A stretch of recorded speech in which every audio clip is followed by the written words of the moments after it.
سلامونه او نیکې هیلې او په همدې هیله چې تاسې ټول راته روغ جوړ او د عافیت جامې به مو تنګ سي. د ښه قضاوت دپاره زما خبرې د زړه په غوږونو واورئ تر څو غلط فهمۍ کې را نه شئ.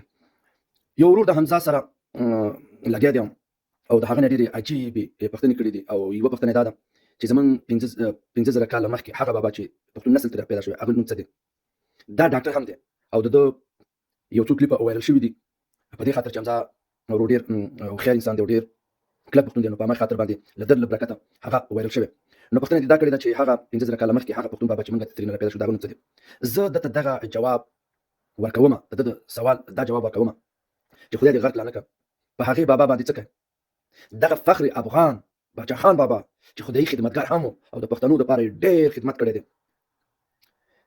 د پنجاب لګیا دی دغه تا ته تا باندې د غدار په نوم در پېژني او په نصاب کې هم نه دی راوستی.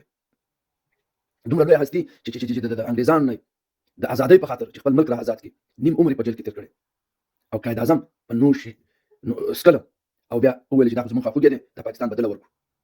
ورته ازادۍ کې چا جیلونه تېر کړي دي او نن ته هغه نه پېژنې، احمدشاه ابدالي نه پېژنې چې د پښتنو د عزت دپاره لوی لوی خدمتونه کړي، نه هېرېدونکي خدمتونه یې کړي.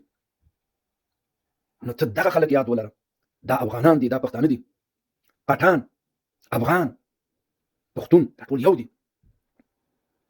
ته اوس ما له راځي افغان نوم ته دښته یو ته اول دا د خپل ځان نه پوښتنه وکړه تا خو پښتو غرقه کړې ده. ته راځې همدغې خبرو کې ته وایې چې 5,000 مخکې پښتون وي او داسې او داسې وي. ته اول دې خبرې ته فکر وکړه چې دغه تا خو پښتو هم وژلې که زه دې ورته ورچولې ده مړه کړې دې ده 5,000 په ځای باندې 15,000 کاله مخکې ووایه 15,000 کاله. ته ځان ته ډاکټر ووایه ستا دغه 15 کاله مخکې دغه تاریخ نه زده په دې باندې نه پوهېږي چې مخکې 15 او یا شپږ اویا کاله مخکې د پاکستان نوم وجود درلوده؟ نه.